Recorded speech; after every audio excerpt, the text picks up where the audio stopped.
Assalamualaikum warahmatullahi wabarakatuh. Jumpa lagi dengan kami. Okey, kali ini akan kami ceritakan sebuah kisah nyata tentang karomah K. Khalil Bangkalan, santri istimewa. Dalam tradisi pesantren, hubungan guru dan santri kadang begitu kuatnya, mungkin kerana keikhlasan guru dan kepatuhan santri. Di antara santri K. Khalil, terdapat santri yang punya cara tersendiri dalam mewujudkan pengabdiannya. Santri yang satu ini begitu totalnya dalam melayani guru sehingga tidak sempat belajar ilmu agama. Biasanya setiap pesantren punya santri seperti itu. Para santri menyebut khadam. Dalam keseharian, seorang khadam membantu apa saja, seperti menggendong putra kiai, membawakan kitab, mengantar surat serta memijit kaki kiai. Pada suatu hari dalam suasana santai, Kiai Khalil memanggil khadamnya. "Khadam, apakah kamu sudah solat asar?" tanya kiai. "Belum kiai, saya belum bisa solat," jawab khadam dengan polosnya. "Kenapa?" "Saya belum bisa bacaan solat," jawab santri khadam beralasan. "Apakah kamu bisa baca dan hafal surat Fatihah?" lanjut kiai. "Belum kiai." "Loh, bisanya apa?" tanya kiai dengan arif dan pelan. "Saya hanya hafal bacaan kesenangan saya kiai," jawab santri khadam. "Apa itu?" tanya Kiai Khalil penasaran. "Beton 10 ekala sangak kare situng. Allahu Akbar." Artinya, beton 10 diambil 9, sisa 1, Allahu Akbar. Jawabnya mantap dengan logat bahasa Madura yang kental. Beton adalah biji nangka sebesar kelereng tapi sekeras beton. "Ya, itu saja pakai bacaan solat," tegas kiai nampak serius. "Terima kasih kiai," jawabnya santri khadam dengan wajah ceria. Salah satu kebiasaan Khalil adalah memakai terompa kayu. Orang Madura menyebut bakia. Terompa bakia adalah sandal terbuat dari kayu yang tidak bertali. Sebagai pengikatnya hanya sebuah pentolan yang diselipkan di antara jari telunjuk dan jempol kaki. Kemanapun kiai pergi, khadam selalu mengikuti dalam banyak hal. Tugas khadam menyertai kiai hanya untuk membalikkan posisi terompa kiai ketika dilepaskan sehingga siap jika sewaktu-waktu dipakai. Suatu saat kiai bermaksud umrah ke Mekah. Santri khadam diserai tugas menjaga pesantren. Saat tiba hari yang ditentukan, berangkatlah Kiai Khalil dengan diiringi santri senior. Setelah keberangkatan Kiai Khalil ke Mekah, kemanapun keamanan pesantren ditangani oleh santri khadam. Pada suatu malam, santri khadam meronda pesantren. Setelah melewati pintu rumah kiai, santri khadam melihat terompa kiai. "Wah, kasihan kiai, terompanya tertinggal," pikir santri khadam. Bagaimana caranya mengantarkan ke Mekah? Tiba-tiba angan itu muncul di benaknya.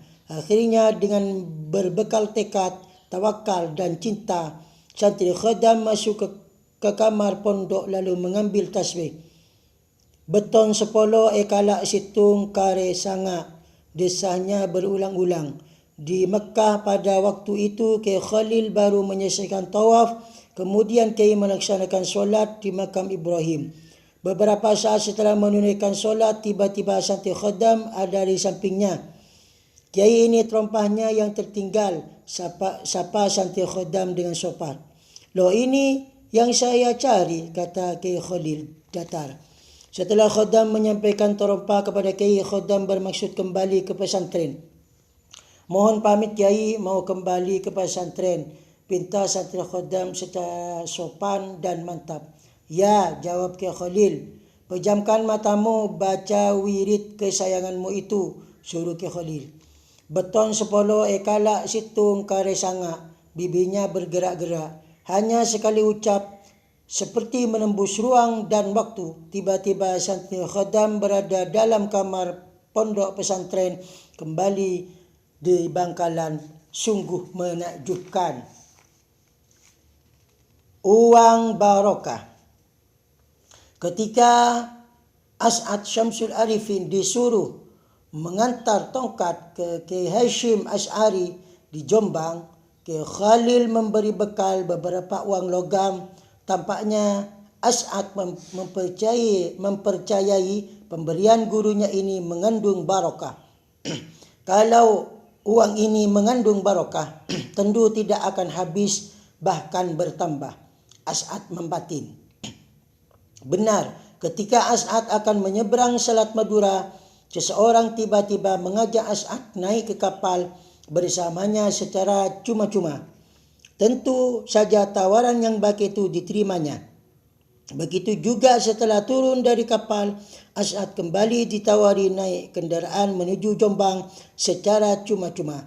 Sekali lagi As'ad menerima tawaran ini dengan rasa syukur. As'ad yakin hal ini karena pengaruh uang barokah. Uang tersebut sampai sekarang masih ada, disimpan dengan baik oleh As'ad sendiri. Kelak ketika As'ad sudah menjadi kiai besar, ternyata masih menyimpan uang logam itu. Sejak memiliki uang itu, As'ad tidak pernah kesulitan dalam memenuhi kebutuhannya. Khususnya dalam pembangunan pesantren. Jika As'ad memerlukan sejumlah uang, maka uang logam pemberian Kiai Khalil diambil dan diajak bicara. "Hai uang, panggil teman-temanmu, saya perlu uang," ucap Kiai As'ad sambil menepuk uang logam dengan penuh keyakinan. Benar, tidak begitu lama datanglah seorang dengan membawa sekoper uang untuk diserahkan kepada Kiai As'ad. Beragam cara datangnya rezeki melalui uang barokah tersebut. Dalam kesempatan lain, terkadang datang pada tengah malam, tiba-tiba sebuah sedan putih masuk ke pesantren dengan membawa sejumlah uang. Kiai As'ad ketika menghadapi sejumlah uang yang datang, paling-paling menyambut dengan ucapan, "Selamat datang temannya uang barokah. Mana temanmu lagi?" ucap Kiai As'ad sambil tersenyum. Rahasia doa. Seorang ayah di pinggiran kota Bangkalan tiba-tiba merasa gundah. Anak satu-satunya yang disayangi mempunyai kebiasaan buruk yang membahayakan kesehatannya. Setiap saat anaknya selalu makan gula-gula dalam jumlah yang banyak. Akan dimaklumi setiap anak kecil menyenangi gula-gula. Namun kalau makan gula-gula tiada hentinya, kegundahan sang ayah sangat dipahami. Melihat anaknya tidak ada tanda-tanda berhenti makan gula-gula, bahkan semakin hari semakin jadi, sang ayah berupaya menghentikan kebiasaan buruk ini. Diputuskan untuk sowan ke Syekhona Khalil. "Assalamualaikum Kiai." Salam sang ayah bersama anaknya. "Waalaikumsalam," jawab Kiai sambil mempersilakan masuk tamunya. Di ruang tamu, sang ayah nampaknya begitu akrab dengan Kiai. Setelah cukup lama sang ayah menyampaikan maksud kedatangannya, Kiai lalu melihat sang anak sambil berkata, "Kamu jangan makan gula-gula ya," perintah Kiai pelan sambil tersenyum. "Iya," jawab sang anak menganggukkan kepala. Sesampainya di rumah, sang anak benar-benar tidak mau makan gula-gula, bahkan semua yang ada unsur gulanya, begitu terus menerus setiap hari. Hal ini membuat sang ayah khawatir sebab terancam kekurangan zat gula yang membahayakan kesihatan tubuh. Maka sekali lagi keputuskan sowan ke Syekhona lagi. Setelah sampai di kediaman Syekhona, lalu segera menyampaikan masalahnya. Kiai lalu mendidik sang anak sambil bertutur, "Kamu makan gula yang sedang-sedang saja ya," ucap Kiai sambil tersenyum. "Iya," jawab sang anak sambil tersenyum juga. Setelah pulang dari sowan Kiai Khalil, anaknya memang betul-betul berubah. Semula yang berlebihan makan gula-gula, lalu berlebihan tidak makan gula-gula. Kini tidak lagi, anaknya sudah wajar seperti anak yang lain. Sungguh pun anaknya sudah sembuh, tapi rasa penasaran tetap menggoda sang ayah. hanya dengan sekali ucap sudah berakibat kuat sekali. Akhirnya kerana sudah tidak dapat ditahan lagi rasa penasarannya, sang ayah sowan ke kiai. Baru tiba di halaman rumah kiai, sang ayah sudah disongsong. Ketika saya menyuruh anak sampian berhenti makan gula-gula, saat itu juga saya tidak makan gula, tandas Syekhuna Khalil. Oh, desah sang ayah tertegun mendengar jawaban yang tidak diduga sebelumnya.